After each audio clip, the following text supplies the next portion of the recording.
जौहर में डॉक्टर रश्मील और इस वक्त आप बने हुए हैं खबर गवाह पर। और इस वक्त खबर गवाह के संग बने हुए हैं भीमसेन। भीमसेन वो नाम है जिसने हाल ही में सीयूटी एग्जाम में फर्स्ट रैंक हासिल की है अपनी कैटेगरी शेड्यूल कास्ट में। और इस वक्त हमारे साथ बने हुए हैं भीमसेन जी। इस साल आपसे जानना चाहेंगे कि आपका रेजिडेंशियल कहाँ का है, कहाँ रहते हैं? जी, मैं हनुमानगढ़ जिले के एक छोटी सी तहसील है पीलीबंगा, वहाँ का रहने वाला हूँ। और मैंने 10th और 12th दोनों वहीं से की है। और यहाँ पे मैं फिर सीकर आया और आईएम कोचिंग ज्वाइन की। यहाँ से मेरी ऑल इंडिया फर्स्ट रैंक आई है।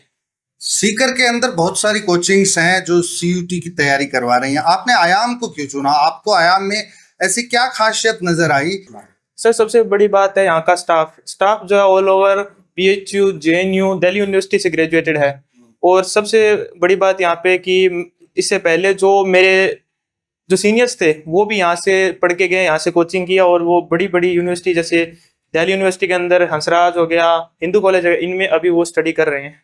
यानी पहले इस्तेमाल करें फिर विश्वास करें। हाँ। तो आपके दोस्तों ने पहले इस्तेमाल किया तो आपको विश्वास हाँ। हुआ। वैसे तो आपने फर्स्ट रैंक ले ही ली है, लेकिन अब आपको क्या लग रहा है कि मैंने उस दिन अच्छा जो है एक तरह से डिसीजन लिया था या नहीं लिया था? अब आप उस दिन को आज किस नजर से देखते हैं?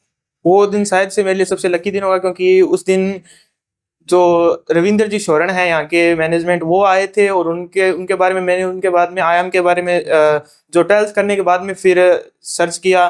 फिर मैं सर्च करने के बाद में फ़ोन किया, फ़ोन करने के बाद सीधा यहाँ पे आ गए बिना कुछ पूछे, क्योंकि जब पता लग गया था कि स्टाफ इतने बड़ी बड़ी यूनिवर्सिटी से ग्रेजुएटेड है तो फिर शायद से कोई कमी होगी। अच्छा, आपने उस एग्जाम को फाइट किया है जिसमें जो सवाल पूछे गए वो सवाल आपने 12वीं क्लास तक पढ़ लिए थे, सही है? Yes sir. उसके लिए कोचिंग की जरूरत आपको महसूस हुई या अब आपको लगता है ये रैंक हासिल करने के बाद में कि कोचिंग की वैसे कोई जरूरत नहीं होती? क्या कुछ बताना चाहेंगे आप आने वाले जो आपके जूनियर्स हैं? जी, सबसे बड़ी बात है कि सीयूटी का जो पेपर होता है वो ऑल ऑब्जेक्टिव होता है।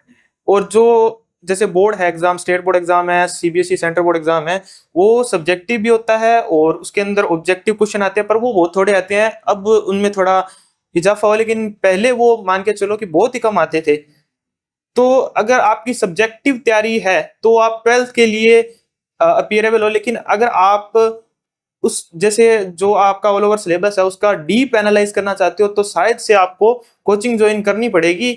और साथ बीच में इंटरप्ट करना चाहेंगे कि सीयूटी के अंदर आपने क्या महसूस किया कि डीप जाने की आवश्यकता होती है या बाहरी आवरण में ही अगर आप तैयारी करते हो तो आप निकल सकते हो? क्या कुछ बताना चाहिए? नहीं, इसमें सर डीप एनालाइज करना पड़ेगा, क्योंकि ये एक एंट्रेंस एग्जाम है और ये शायद से कॉम्पिटिटिव एग्जाम हो गया। जैसे बोर्ड है, बोर्ड के अंदर तो आपके परसेंटेज आएंगे, कम आए ज्यादा आए वो उसका मैटर नहीं है। लेकिन इसमें आपको कॉम्पिटिटिव है, इसके अंदर आपको कंपटीशन पार करके जाना पड़ेगा, तभी आपको वो आपका जो ड्रीम कॉलेज है वही मिल पाएगा। लेकिन बोर्ड में ऐसा कुछ नहीं है। जी, क्या सब्जेक्ट आपका रहा है 12th के अंदर, क्या बता? सर, मैंने 12th के अंदर मेरे पास मैथ्स थी और जियोग्राफी थी और पॉलिटिकल साइंस थी। अच्छा, और 12th में मेरे आए हैं 95.60 परसेंटेज आए हैं। 10th के अंदर 10th के अंदर 96.83 है और 12th 98 आ गए आपके। और फिर आपने आईआईटी नहीं ज्वाइन किया, आपने नीट नहीं ज्वाइन किया, आपने फाउंडेशन नहीं ज्वाइन किया, आप इधर आ गए। क्या कुछ प्लानिंग थी? ये गाइड किसने किया? सर, प्लानिंग ये मेरी थी कि मैं 10th करने के बाद में शायद से मैंने सोचा कि 11th और 12th है मैं जो हमारा स्कूल है वहीं से कर पाऊँ अच्छे से। उसके बाद में शायद से मैं कोचिंग ज्वाइन करूँ, उसके बाद में एक अच्छी सी सेंट्रल यूनिवर्सिटी पकड़ के और वहाँ से अपनी ग्रेजुएशन लूँ। और मेरा ड्रीम वैसे एलएलबी करके और जो लॉ प्रोफेशन है उसके अंदर जाने का है मेन तो। अच्छा, यानी कि शुरू से ही आपका प्रोफेशन ये किसी ने बताया या आपके दिमाग? नहीं, ये मेरा शुरू से ही है। 7th क्लास से मेरे को इस प्रोफेशन में जाना था, क्योंकि जो अब देखें तो सबसे ज्यादा आज इंडिया के अंदर जो है जस्टिस है वो सबसे ज्यादा पिट रखा है। सिविल सर्वेंट्स हैं वो शायद से वो काम नहीं कर रहे हैं जो उनको करना चाहिए। और जो जुडिशियरी है उसके अंदर आपको पता ही है कितने केस पेंडिंग है। तो ये कहीं ना कहीं सिस्टम सुधार तभी आएगा जब हम यहाँ से ऐसे मतलब ग्रेजुएटेड लोग जाएं जो शायद से कि समाज की समस्याओं को समझ पाए, और जो पिछड़े तबके से निकले हुए हैं और जो वो शायद उन लोगों की समस्या समझ सकते हैं, ग्रामीण क्षेत्र से आए हुए लोग ही उनकी समस्याओं को हल कर सकते हैं। आप पीलीभंगा से हैं और वहां पर बहुत सारे या हर जगह आप देख सकते हैं कि एक आईएएस जो होता है, कलेक्टर जो होता है, उसके सामने लोग अपनी जन सुनवाई या जो चीजें हैं, समस्याएं हैं, वो लेकर जाते हैं, हाथ जोड़कर खड़ा होते हैं। इसको आप किस नजरिए से देखते हैं? छोटा सा प्रश्न हम करना चाहेंगे, क्योंकि आपने बताया कि वो बहुत अच्छे तरीके से काम नहीं कर रहे हैं, सिविल सर्विसेज और जुडिशरी की जरूरत है, तो क्या आप नजरिया रखें?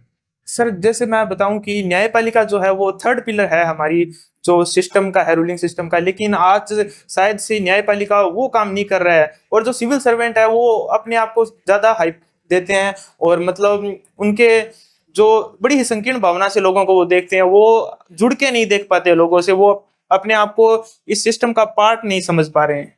जी, वापस लौटना चाहेंगे। अब आपसे पूछना चाहेंगे कि आयाम में आप आए और आपने परीक्षा दी, तो आयाम में जो तैयारी करवाई गई वो उस परीक्षा के कितनी नजदीक थी?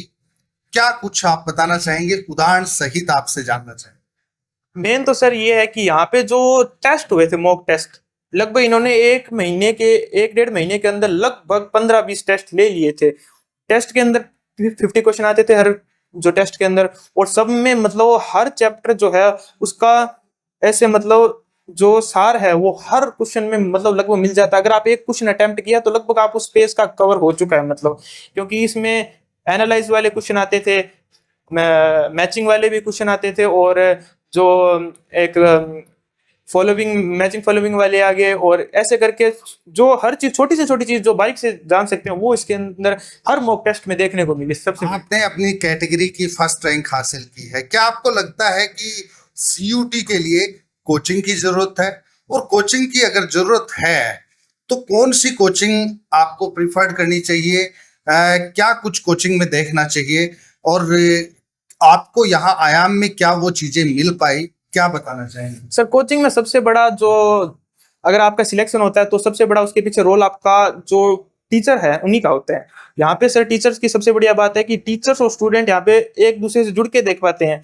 अगर कोई विचार है, कोई थॉट है, उसके ऊपर अगर बच्चा कहता है कि सर आपकी राय गलत है, ये चीज गलत है, और जैसे कोई मैं 12th का बच्चा और मेरे से भी जो जूनियर है यहाँ पे, मतलब टीचर्स है जो जेएनयू से पढ़े हुए हैं, बीएचयू से पढ़े हुए हैं, वो उन लोगों को मैं जब ये बात कहता हूँ सर ये चीज यहाँ पे गलत है, तो वो ऐसे नहीं कहते कि नहीं हम सही है, यहाँ पे वो उसका डीप एनालाइज खुद करते हैं, फिर वो देखते हैं कि हाँ ये बात सही है, तो वो उनमें संशोधन जरूर करते हैं। ऐसा नहीं है कि जो उन्होंने बता दिया वो सही है। और यहाँ आयाम में मेरा सवाल ये था कि आयाम में ऐसी क्या विशिष्टियां आपको देखने को मिली जो एक फर्स्ट रैंक लाने के लिए आवश्यक होती हैं? आपने क्या महसूस?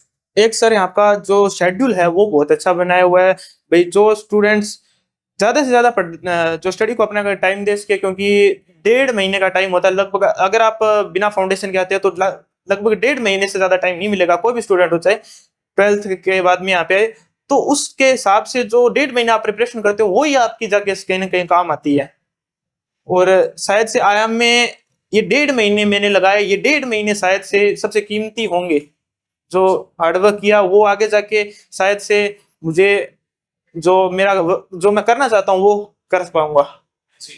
बहरहाल नए जो स्टूडेंट आएंगे अब आगे आने वाले साल में और अभी भी फाउंडेशन में आ रहे हैं, तो क्या कुछ आप उनको गाइड करना चाहेंगे? और एक कोचिंग को चयन करते वक्त वो किन चीजों को देखें, किस तरह से देखें, क्या कुछ बताना? सर वैसे आपने सुना होगा कि बच्चा जो है वो तो कहीं पे भी पढ़ सकता है, मगर शायद से ऐसा नहीं है। आप एक पेड़ लगाओगे, आप अगर इधर रेगिस्तान में कोई ऐसा पेड़ लगाना चाहिए जो यहाँ पे मतलब क्लाइमेट के अकॉर्डिंग ही नहीं है, तो वो शायद से नहीं लग पाएगा। इसलिए शायद से वो इन्वायरमेंट जरूरी है। अगर घर पे इन्वायरमेंट ही नहीं है आपका पढ़ने का, तो आप वो नहीं कर सकते जो आप करना चाहते हैं। लेकिन जब आप एक अच्छा कोचिंग सेंटर पकड़ लेते हो या अच्छा स्कूल पकड़ लेते हो या फिर जो भी आप अच्छी यूनिवर्सिटी में जाते हो, वहां पे आप शायद से अपना 100% दे पाते हो, जो आप अपने घर पे नहीं दे पाते। घर पे भी कोचिंग करते हैं, घर पे भी कोचिंग से निकलते हैं, लेकिन शायद से उनका घर का माहौल या फिर मान के चलो कि उनके एक सेपरेट ही रहने लग जाते हैं, फिर वो घर से जब भी निकल पाते हैं। लेकिन यहाँ पे आप बच्चे यहाँ के दूर दूर से आए हैं, यहाँ पे राजस्थान से तो है ही, हरियाणा है और पंजाब से भी बच्चे आए हुए हैं यहाँ पे, सबसे बड़ी बात ये है। और एमपी, मतलब कि 5 स्टेट के बच्चे मैंने यहाँ पे देखे हैं। तो उन 5 स्टेट के बच्चों से जब मेरा कांटेक्ट हुआ तो एक सर्कल भी बन गया, अभी फ्रेंड सर्कल बन गया। अभी कल जो यहाँ से निकले हैं वो आगे जाके यूनिवर्सिटी में जाएंगे, वहां पे मेरे वो जो हैं फ्रेंड्स वो काम आएंगे। उसके बाद में वो जो सिविल सर्विस करेंगे या फिर जो भी वो अपने प्रोफेशन में जाएंगे, वहां पे भी वो मेरे काम आएंगे। तो एक अच्छा कोचिंग सेंटर पकड़ना आपके लिए सबसे ज्यादा जरूरी है, मेरा यही कहना है बस। जी, आपने बेसिकली आयाम से तैयारी की है, तो आयाम को 10 में से कितना अंक देना चाहिए? आयाम को सर 10 में से 9 नंबर्स देना चाहूंगा। 1 नंबर किस चीज का? 1 नंबर सर, जैसे मान के चलो अभी 1 नंबर सिर्फ इसीलिए काटा है कि 10 आउट ऑफ 10 शायद से देना सही नहीं है, क्योंकि कोई भी कोचिंग है 10 आउट ऑफ 10 देंगे तो वो फिर टीचर्स है उनका फिर बिहेवियर चेंज ना हो जाए कि हम तो मतलब टॉप पे हैं। डर की वजह से डर की वजह से नहीं दिया। आपने बहुत अच्छी बात कही और बहुत अच्छी जानकारियां दी। आपने समय दिया, इसके लिए बहुत बहुत शुक्रिया आपका। ये थे भीम सेन, जिन्होंने CUET central university entrance test में SC के अंदर पहली रैंक हासिल की है। आपके उज्जवल भविष्य की कामना करते हैं। फिलहाल इतना ही, लेकिन जनता के मुद्दों पर खबर गवाह का उलगुलान जारी रहेगा। दीजिए इजाजत, जोहार।